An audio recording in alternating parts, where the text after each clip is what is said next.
Olá pessoal, tudo bem com vocês? Espero que todos estejam bem. Eu sou o Felipe, eu sou acadêmico de Biologia no Instituto Federal do Paraná, no campus de Londrina. Eu faço parte do PIBID, Programa de Iniciação à Docência, junto com a professora Tatiane, que é a nossa supervisora. E hoje eu vou estar falando um pouco com vocês sobre os mamíferos. E para começar a falar dos mamíferos, uma coisa que é super importante é a gente saber que eles são homeotérmicos e endotérmicos. Poxa, Felipe, o que são essas palavras esquisitas?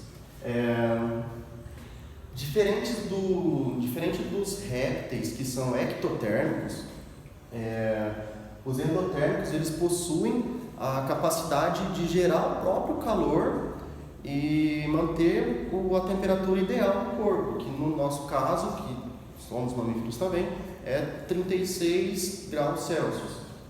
Então, a gente não precisa se expor em alguma parte do meio ambiente para captar esse calor.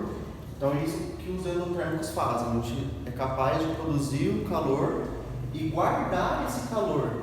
Então, são palavras distintas, elas não significam a mesma coisa. A endotermia ela vai produzir o calor e a homeotermia vai guardar o calor, certo? Então, sabendo disso, vamos falar dos mamíferos, grupos dos mamíferos. Eles são divididos em 3 subgrupos, são os prototérios, metatérios e os eutérios. Os prototérios também podem ser chamados de monotremados. O que são esses seres? Os monotremados, a gente quebrar essa palavra, mono significa um e tremado significa buraco. Então, literalmente, é um animal que possui um buraco, onde vai passar o xixi, cocô e onde vai passar os ovos.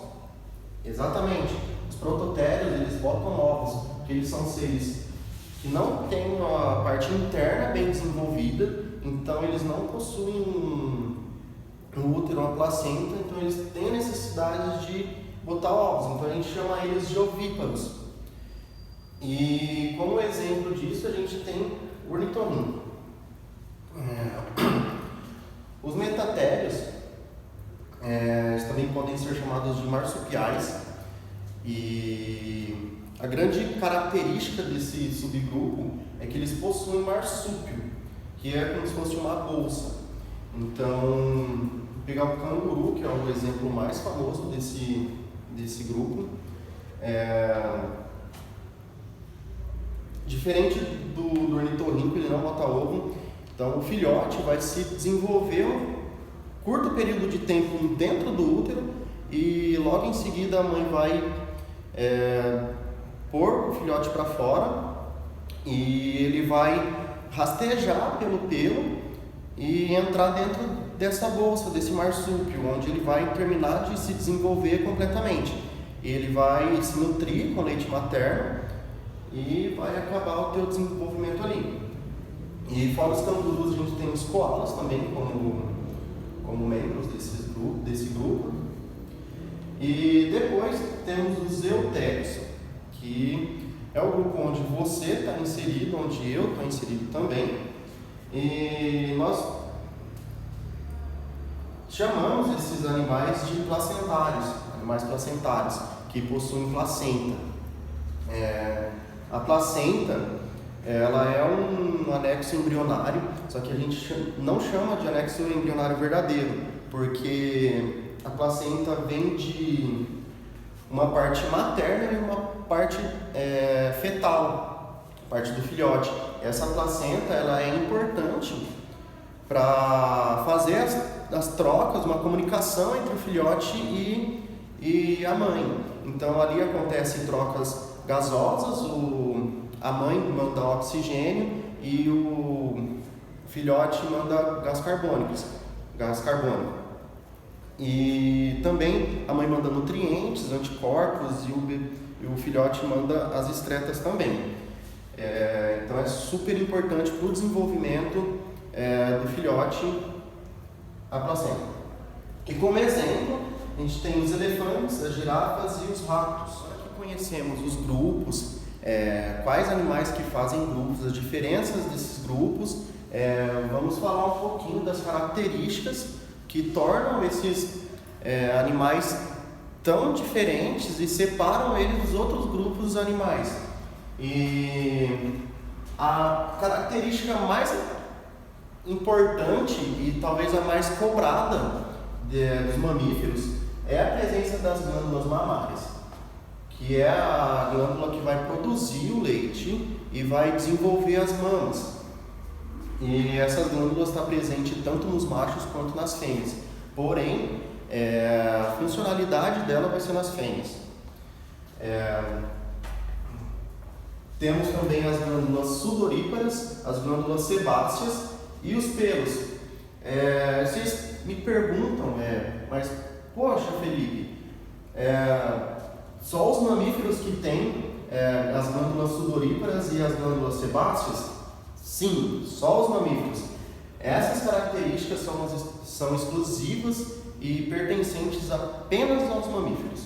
A gente não vai encontrar uma galinha suada, a gente vai correr atrás de uma galinha e não conseguir pegar ela porque ela está suada, isso não existe, nem no lagarto.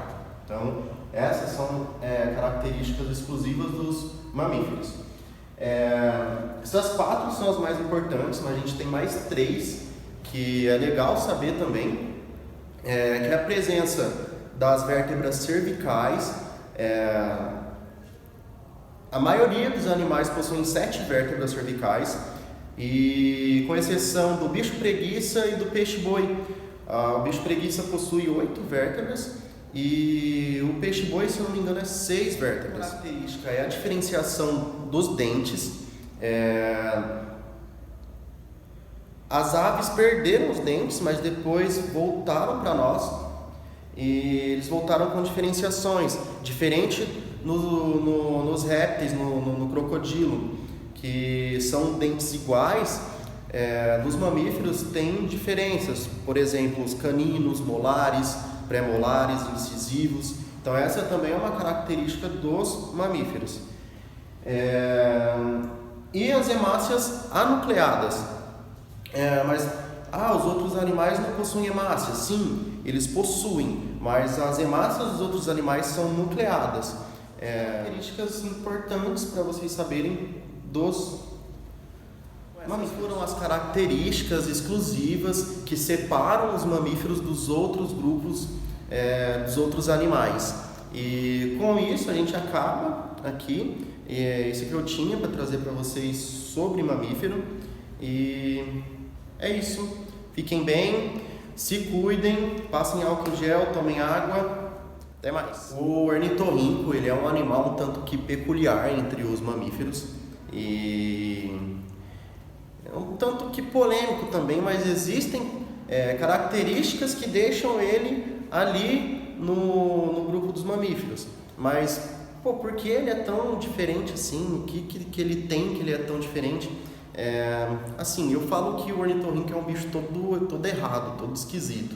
Por quê? Porque ele tem um bico de pato, ele bota ovo e ele não tem mama. Então, poxa, por que ele está aqui no grupo dos mamíferos?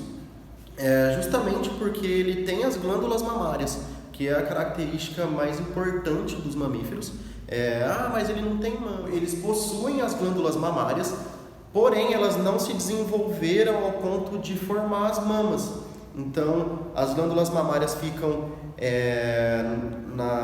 entre os poros dos pelos, e quando o filhote vai se alimentar, ela solta esse leite pelos poros e o filhote lambe o pelo da mãe para se nutrir e se alimentar. Então essa é uma das características que mantém o ornitorrinco no grupo dos mamíferos, mesmo ele botando ovos. E tem uma outra também que fala que ele é um animal de sangue quente. Foi o que a gente viu no comecinho dessa aula, que são os animais endotérmicos. E diferente dos outros animais que tem que buscar calor, o ornitorrinco é capaz de produzir uma grande quantidade de calor e manter essa energia, esse calor dentro do corpo. Então ele é um homeotérmico e um endotérmico. Então essas duas características mantêm o ornitorrinco no grupo dos mamíferos.